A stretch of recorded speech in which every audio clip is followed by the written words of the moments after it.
I'm Jon Bond. Welcome to Move Yourself Happy. Made for fitness enthusiasts who want to make their passion their profession. Are you unhappy in your present job? Are you passionate about health and fitness? Do you want to release your true potential? If the answer is yes, this podcast is for you. I will be teaching you the specific knowledge that every trainer and coach needs to be successful. So listen closely as I share my expertise with you. So just like me, you can love what you do.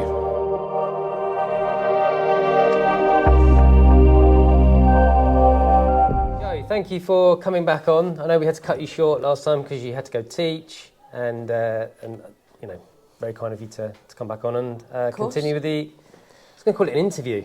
It is like an interview though, because I was listening to a podcast the other day and they said it's like you're having an interview. So it's like you want to be prepared for these things. Oh. And I was like, yeah, I want to be prepared for mine.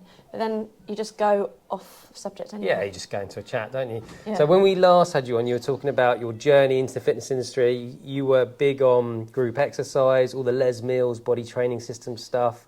You were very interested in the sort of social side of group exercise and the enjoyment of it.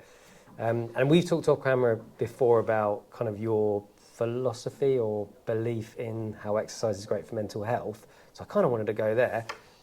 Tell us about your experience personally from how exercise has benefited your mental health. Yeah, I mean, massively. I've always, like a big thing that happened in my life was that my father passed away when I was 15. He got diagnosed, he had a brain tumour, and he got diagnosed 3 years before that. And he then had a big operation, and then unfortunately it all came back, and there was no way forward. So yeah, he died when I was 15, and I think I'd always been into like different sports, so like outdoor sports, obviously like PGL trips that my mum took me on and stuff like that. And then I don't know what turned, and then I got into more individual sports, and started to run more, and that has definitely been a massive, well, like now running and lifting more is my like go-to for exercise. That will, I know it's going to make me feel better. There's not one time that I won't go for a run and think, well, there are runs that I'm like, that wasn't the best run. I wasn't in my peak performance. But mentally, it's always put me in a better place. So once I've been in the outdoors, once I've been in nature, once I've got my heart rate to elevate, once I get that dopamine, I always feel better from exercising. And that might be, sometimes it's not obviously running, it's other things. So I love yoga and I love body balance. So sometimes I really want to go into that mindful place and that quieter spot. But yeah, quite a lot of the time, I just always feel better when I move. So I'm so passionate about that. It's like I can be having a really tough time, but I have to get over things and to cope with things, I have to keep moving forward. Yeah. So I feel like if I stop, how's that gonna help me move forward? So it's like a barrier that to me just doesn't exist. You've got to keep moving forward. Yes, you've got to sit in that time that's difficult, but I've got to keep moving forward. God, that resonates with me a lot. Yeah. I do, yeah. I'm just imagining anyone listening is probably thinking the same. I get where she's coming from there. So, with sorry, just going back to if you're happy to talk of about course. The grief side of things. Yeah. Because all my research and stuff that I've looked into to do with exercise and mental health, actually none of it, when I think about it, it's not until you said it, none of it makes any reference towards like grief. It's all generally a lot of the stuff is looking at sort of anxiety and depression, which I know is part and parcel of grieving, but grieving's a process, isn't it? You can't, you have to go through the process. But did you find that exercise helped with that process? Yeah, massively. Yeah, because I don't know, you can just, at that time when I was 15, it was actually massively, so when Dad died, it was that I played a lot of basketball and netball, and I went county level. And that was, I don't know, it sounds wrong, but the aggression side of it, so the ability to be able to leg it around in the court and push people and barge people, it helped me cope with a massive part of anger that I had inside me that my dad had gone. And I didn't want to take it out on other people. Of course, I didn't want to take it out on other people. But to channel that aggression, so it was like channeled aggression into a sport. And I definitely did that when I was 15, 16. And I cut my hair off, I put my hood up. I really struggled doing my GCSEs, like big time. I got there, but it was very hard. And yeah, definitely sport was a way that I could channel inner things. So lots going on in the brain, like monkey chatter was massive. And I didn't want, at that time, I didn't take any therapy. So St Barnabas, you get free therapy. And I didn't take it at that time. I think I was too vulnerable and too young.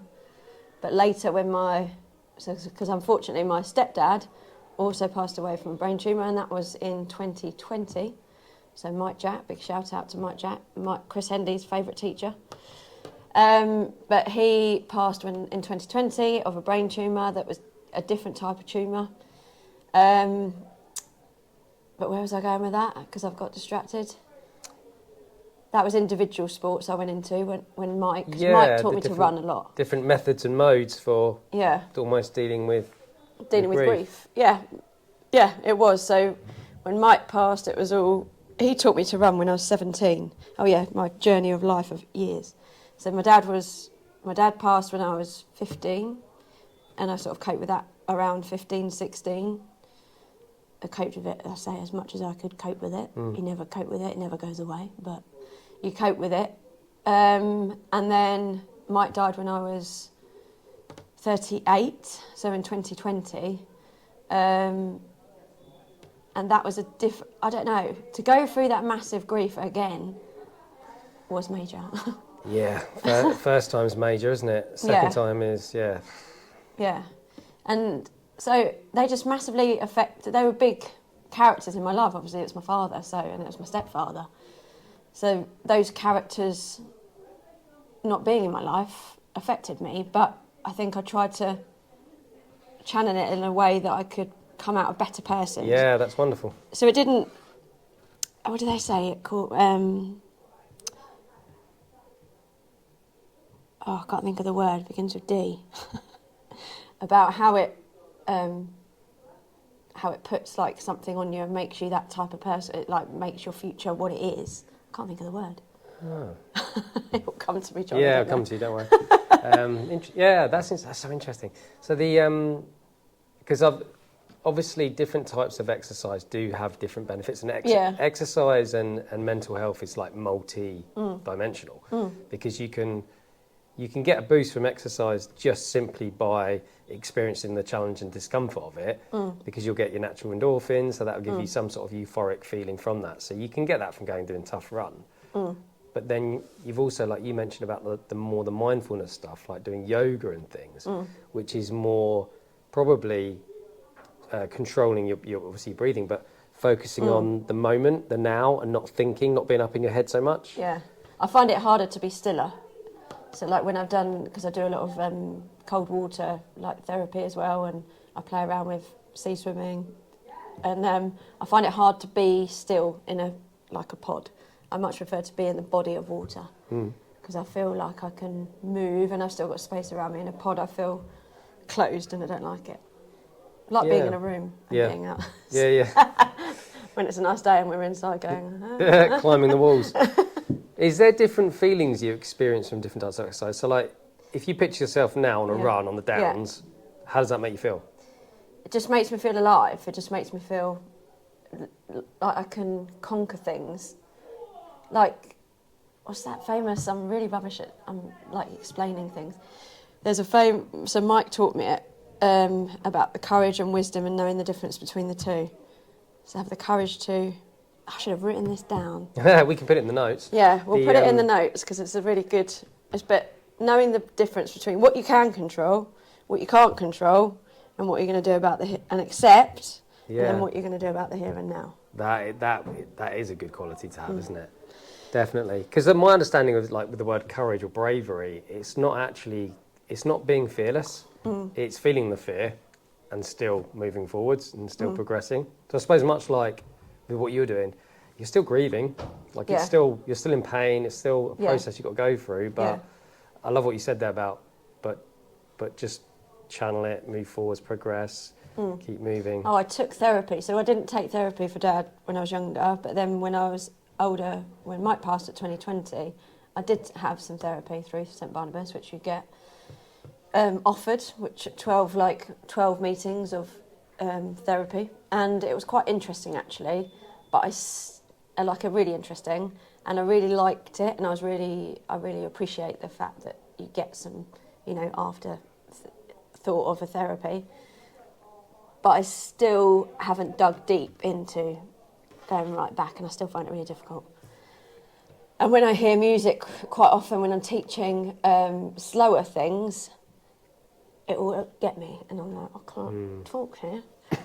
And it gets really awkward at times, because luckily it's something you can be present in, and I sort of just go quiet, and then I just let it ride. But sometimes it's really difficult.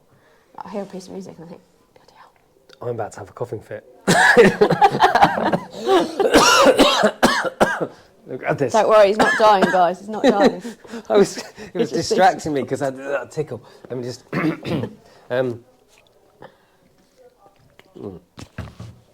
Sorry about that. So when you're saying you feel like alive when you're on the downs and you're running, you feel like you can overcome obstacles. Yeah, I do. Yeah, it does do that to me.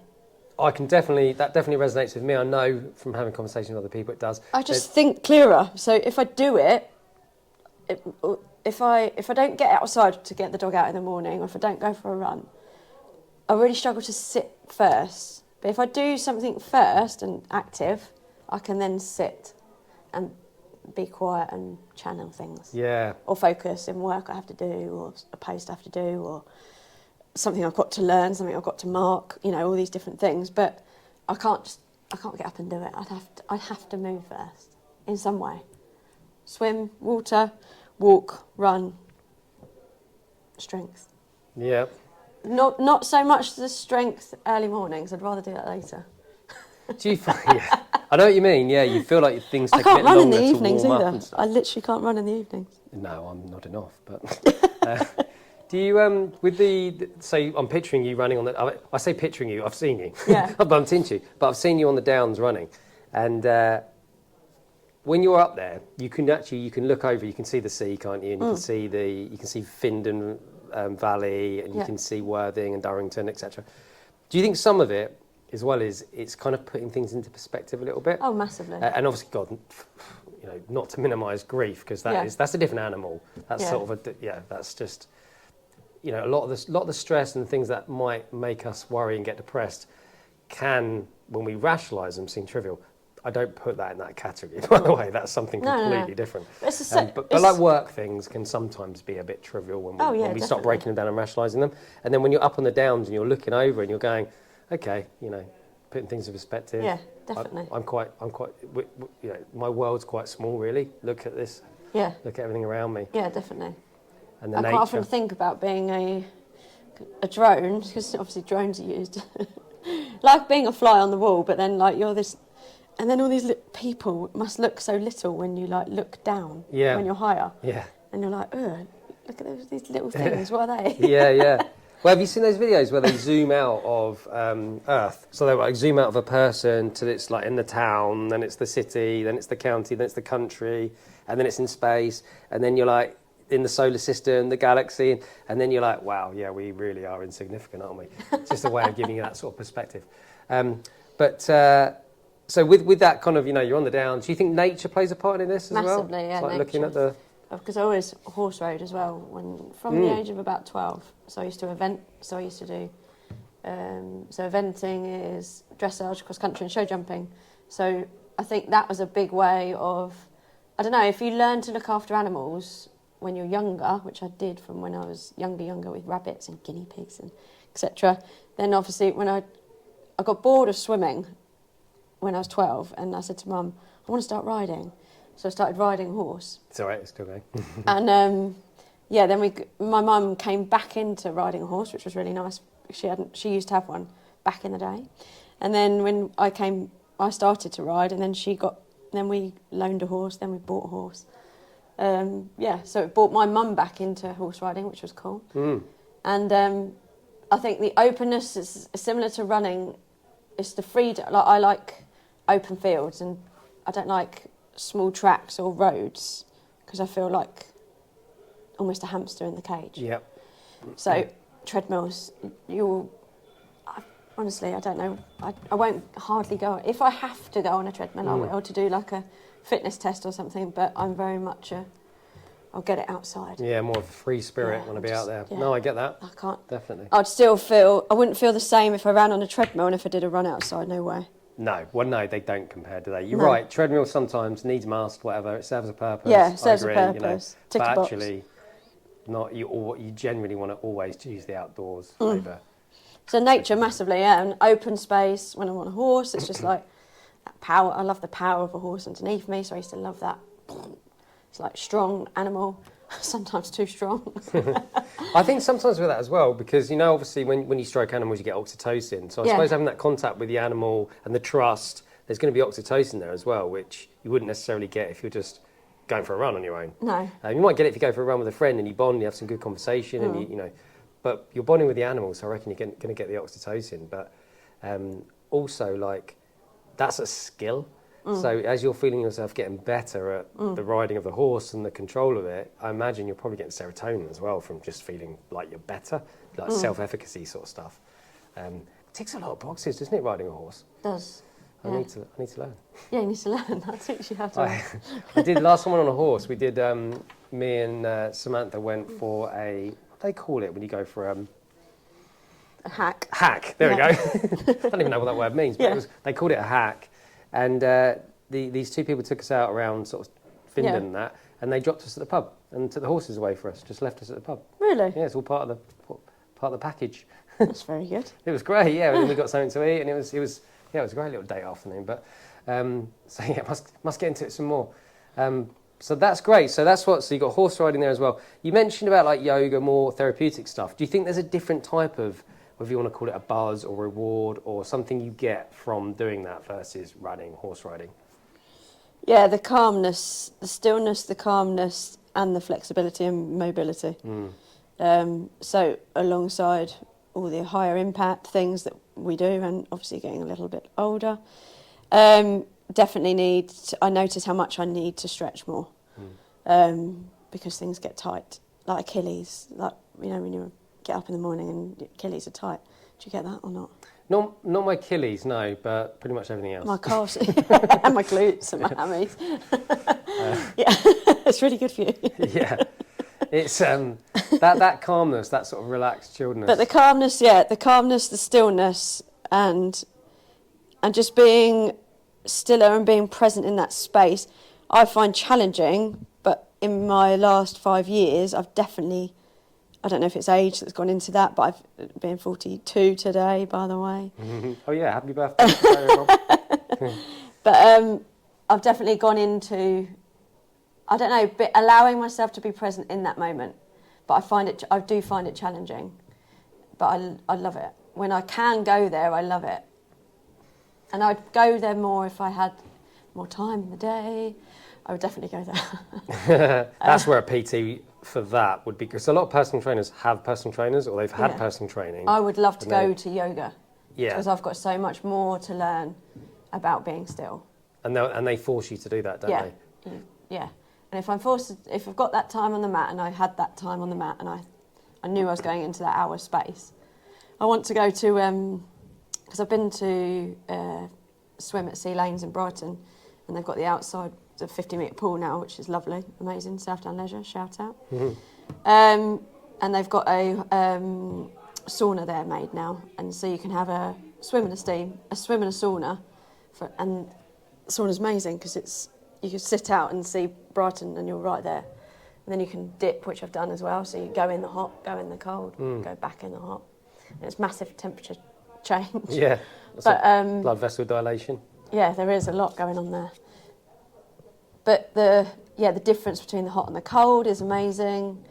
The difference of I like the stillness and the quiet time in a different temperature as well. I like hot yoga as well. So if I'm I stretch a lot in the steam actually. People are quite often like going, but I find it really good to stretch when I'm really hot. I find it really hard to stretch when I'm cold. I can't just get down on the floor and go into a stretch. I'd have to be warm, ready in the moment, or like tonight I'll teach spin at lanes and then I go in the steam, then I have a stretch, then I go in a cold shower. Get your money's worth. Yeah, get my money's worth. I'll have the salary and I'll have the sauna. I'll have the 100%. Yeah, you might as well, definitely. When we go if we go somewhere for I don't mind admitting, I like a cheeky spa. Yeah, I love this. I love a spa. Yeah, I love it. When we book when we go somewhere, we're with Vitality, so we get discounted. Yeah, Champneys. I'm with Vitality as well. Should get commission for that if Vitality are listening. But yeah, you get the discounted Champneys days. And I love it because when you go somewhere like that, the environment is set up for you to chill and relax. You know, I would never take my phone into one of those environments because that just to me is kind of rude. You know, you know, this is supposed to be a chilled environment, and who's this motherfucker? You know, on his phone. You know, you're not allowed them a lot in a lot. No, exactly. Like David Lloyd and stuff, you're not allowed your phone. So you're like forced to relax, aren't you? You're like, just relax. You've got no phone, this is no environment, and you go, oh, this is nice. Yeah. And they have those beds, don't they? Have you been on one? Yeah. Like, I always wake myself up snoring sometimes. Yeah. Just the chilled beds. Well, there's a few. The water beds. So I've fallen asleep on those many a time, and it's such lovely sleep, isn't it? I don't know why. It's like bonus sleep. It's literally like, yeah, it's like sleep you wouldn't normally get. So this is just a bonus, and you're like, oh, this is so nice. So you're right. It is a totally different feeling. That kind of relaxation stuff. So my sports science guys that I teach, we're doing psychology, and one of the parts of that module is the benefits of exercise on mental health. Yeah. And we're getting to assess their mood before and after exercise, and every week we do a different exercise. And then we do a T-test using some software to see if there is a significant difference between their mood before and after. And one of the biggest, most significant differences in their mood was when we did a 30-minute stretching session. Oh, really? Yeah, so we got them lying down, relaxed, just gentle stretching. And that was we've done boxing, we've been outside, we've done hiking, we've done loads of cool stuff, and it's all made a difference. But stretching was the one that made the biggest difference. Really? Yeah. Now, from obviously you can critique the hell out of that from a study point of view because they kind of knew what I was doing. That would influence the result. The sample size is like 10, so it's a small sample. But, you know, it's still it's things to consider. And actually, maybe that's just their preference. And it's first thing in the morning. That might factor in. Yeah. If you did the exercise later in the day, maybe. But I still think it's interesting that stretching, it's like people like you and I, if we had trainers that stretched us every evening after work, you'd probably just really enjoy that evening. I'd pay for someone to stretch me weekly if I had dollar extra spons, yeah. I know. I often think that you won the lottery. Would you just have a full-time trainer that you just whatever you need, you know, stretch me, run me, just beat me. I don't know. Definitely. Have you been to Turkey and had a Turkish spa? No. Yeah, it's good. They throw all sorts at you and then they smack you and Well, like licorice and all these salts. Throw water, throwing like big tubs of water over you. Really? Like Turkish spas, yeah. Have you got teeth? Yeah. Oh. This time. Right, let's finish. We'll carry on. Just realise the time flies by, doesn't it? Right, we'll get you back on. We'll finish this conversation again. It's going to be like 20 instalments. But yeah, cheers, Jo. And we'll continue this. And happy birthday. Thank you very much, Jon. Take care. Have a good day. Now, if you enjoyed today's episode, something you can do for me is subscribe to my show. And if you know anyone else that might be interested in this content, then please share it with them too. You can also head over to our socials and follow us on TikTok, Instagram, Facebook and YouTube. But if you're ready to take that next step, visit our website, www.stormfitnessacademy.co.uk, fill out a contact form, that will come straight to me. I will contact you shortly afterwards and I look forward to speaking to you then.